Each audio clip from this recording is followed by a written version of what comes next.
think that was actually a great question, Gillo. And to be fair, I think it brings us up nicely onto our last topic, which is Man City against West Brom, 1-1 draw.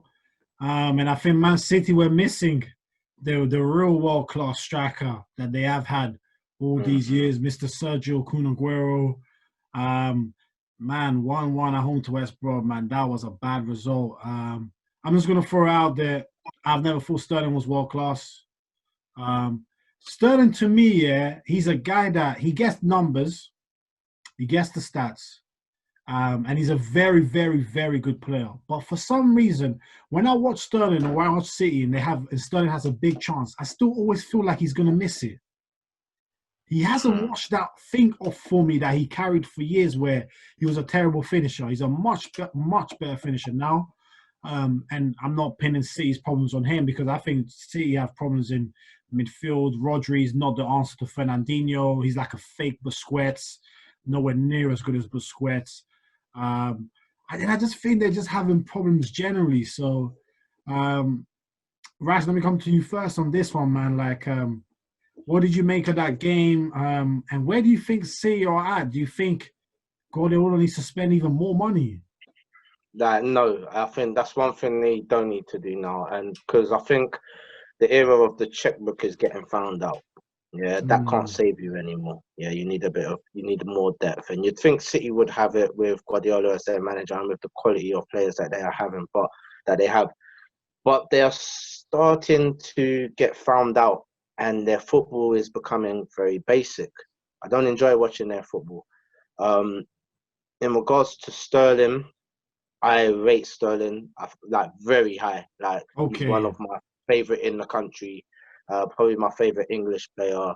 I like the fact that the way that he came through adversity. You know what I mean? When he left Liverpool, like a lot of people was onto him. Do you know what I mean? He didn't have the greatest of starts in City. He was feeble. You know what I mean? He used to run for it. He couldn't score goals. You know what I mean? But there was bags of potential, and then he became that person that he should have.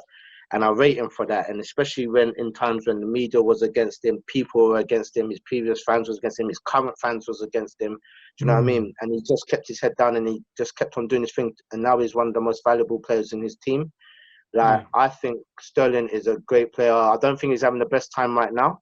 I think he's put on a bit of weight. Maybe he can't carry it. And it's just little things like that. That is a lot of difference. Even with myself, if I put on a stone, all of a sudden I can't move. Do you know what I mean? But it's just a stone. But while you lose that, and all of a sudden your agility is back in that, and you can see him. He's got a little bit of size to him. He doesn't look as agile as before, and he's definitely not as clinical in his finishing.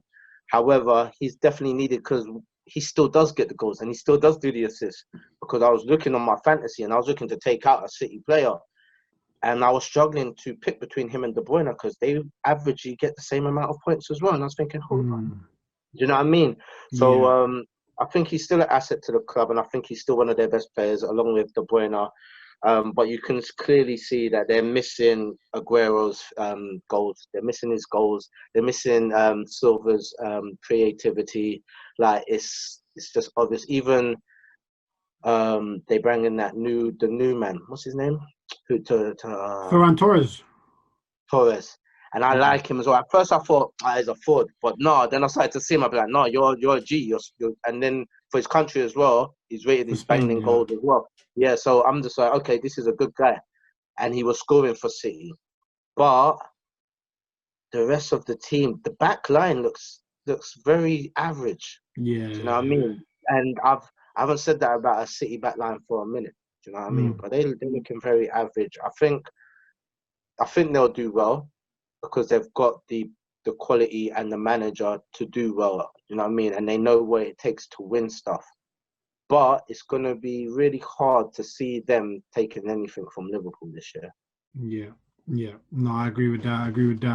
Jalil, let me come to you, man. I guess, City had some chances, especially at the end to score. I think Sterling missed a header. Gundogan, I think, also missed a header. Good saves from the keeper. But yeah, man, I guess if you're City, we talk about, like Rash said, I think people that just spend cash recklessly or checks recklessly right now it's not working for them the same way it was before. You got to buy smarter now. You got to find value for money. So I guess if you're City, what are your thoughts on Gabriel Jesus? Do you think he's good enough? And I guess Rashman, another great point down about David Silva. And I guess that's a question I'll throw to both of you is who would you have taken in their prime, De Bruyne or David Silva? Because me, I'm taking David Silva. I know De Bruyne gets more numbers, but for me, David Silva was just a different gravy. So maybe we could touch that after, towards the end of what you come back to me, Angelo, and then Rash can pick that up afterwards as well. Yeah, no, very good question. I'm a numbers guy, to be fair, so I probably would go with De Bruyne just because I'm a numbers guy. But style of play and everything, David Silva, class, world class, man. Let's just get that right, you know. But yeah, I'm a numbers guy, to be fair. You know, I like the style of play and everything. This is you know, just going back a bit. This is why I was kind of defending Aubameyang quite early on because he gets numbers. I don't really like him as a striker. He's not my preferred striker if I was to put a striker there. But he got numbers. That's why I was defending him. But City's got the third best team for me in the league at the moment. Okay. I do think they're lacking something. I think Gabriel Jesus ain't really it. Without Aguero, you know, and I heard some rumours that Aguero potentially could be leaving, you know, at the end of the season, being sold. I think he's still got another year or two on his contract, so they'll be getting a bit of cash for that. But with Sterling as well. Yeah, I don't think he's having the best of times right now. But I like Sterling. I like Sterling, not just as a player, but you know, outside of football as well. And he's a nice guy, man. But he's not really getting numbers at the moment. But he'll come good, and he's still got assists. I know he got an assist yesterday as well, so he's still getting it, but he's just not doing as best as he can. And I think he's missing his preferred position, which is on the left. I think yesterday he was playing on the right, if I'm correct. He's still got assists from the right, but his preferred position on the left. But having said that, I still think City will challenge, but you know, Liverpool are just too strong. But yeah, as I said, they've got the third best team in the league for me, and I could just see them bouncing back. But when you look at the game yesterday, a 1-1 draw is quite ridiculous. I know they had many opportunities, but that's the kind of teams they put 4-1, 3. You know, so it was a bit strange to see that, to be fair. And yeah, going back to Rodri, I think Rodri ain't it. He ain't it, Chief. Do you know what I mean? Coming from Atletico Madrid, you know, he looked good at Atletico. Did you see him that season? He did. He's a baller. But then you look at him in the Prem, and I think this is one thing Rash mentioned. When you come to the Prem, you get found out. This is where you really see what you're about. Do you know what I mean? He looked so good in Spain. When he come here, yeah, he's getting opened up, man. He's a fake Busquets, like you said, bro. So I totally agree with both of you on that aspect. But yeah, Liverpool will bounce back, I think. City will bounce back, I think. I think this is just one of those games, you know. And, you know, I think the West Brom guys, I think their manager got sacked. If I'm madness. Big Sam. Big Sam I was is back. going to say that. I was saying the same time when you can draw with City, with West Brom and still get sacked. I'm saying something. That's saying something. Yeah. And Arteta's still here. Yeah. Well, but that must be saying something about what they think about City as well, because man pulled out a draw with West Brom against City and they fired him. Yeah, well, you should have beat that guy. Like, what? Bro, yeah, no. But Rash, what are you telling me about David Silva and De Bruyne in their prime real quick? What are you saying? Who are you taking?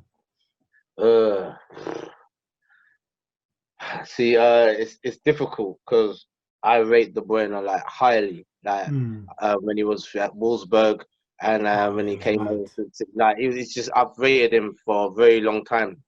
But I'm also I love flair players, bro. Like I love players that do the madness. Do you know what I'm trying to say? The little subtle thing that makes it, bro. The Cazorlas, the Silvers, you know what I mean? The Fabregases, these people like that type of. You mad? So I'd always pick that over grip, but at the same time, De Bruyne is just too much of a boss to just say no. I have to say De Bruyne because he's a boss. He's just a boss, isn't it? Yeah, no, that's fair, man. I think I agree with you on the flair players, man. There's so many, and I actually saw something trending the other day. I think Real Madrid fans were saying that Modric was better than Iniesta. Hey, listen. Iniesta for me is definitely better, but I think Modric is so good that he doesn't deserve the disrespectful faces that you both just put out there. No. I feel you. I think I he feel you. deserves a I little feel bit you. more credit. You know what I mean? I feel you. But you know what it is? Like Iniesta, Hey, different. Well, he's like in the midfield. He's on the level like on his own kind of. Him and maybe Yeah. a next man. Just them two, just there, and then everyone else who's good are just below them. Do you know what I'm trying to say? So that's why. But Modric is amazing still. Yeah, An amazing which is player. amazing. Yeah, I mean, it's a big shout, cool. It's a bad shout, to be fair. Well, you can't be doing that to. Do you know what? All fairness, Modric did win Player of the Year, I think, 2 years ago. Ballon Am I d'Or. correct? But if you compare how many times did Iniesta win it? But I'm not. Do you know what? I don't want to compare them because Iniesta is like there for me, and then Modric is there. And when I growing up, when you're looking at midfielders, you're always going to look at Iniesta before Modric. Not downplaying Modric at all because he's still a baller. You see what he does. Even at Spurs, he did his shit. Do you know what I mean? But Yeah. yes, it's And hard that's difficult. And that's Yeah, difficult. that's difficult. Yeah.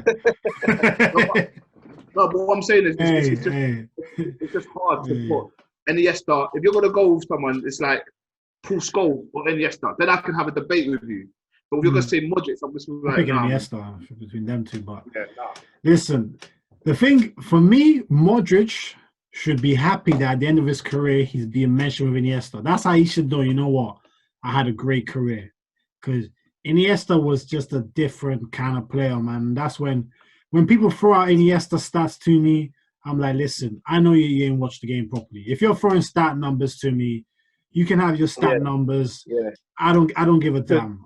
He wasn't always care. the final. He wasn't always the final pass, but He he was the was man definitely before the pivotal final in pass. the build-up.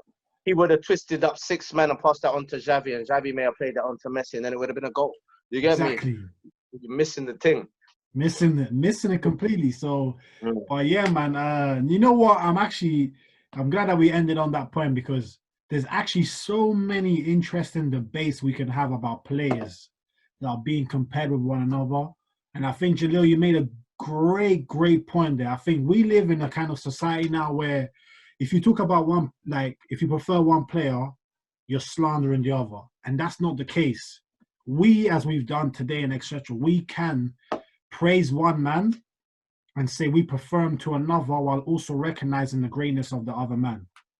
Yeah. That is what I think society just generally needs to improve on. It's so black and white. There's no, you're not allowed a little bit of gray in between. So, but definitely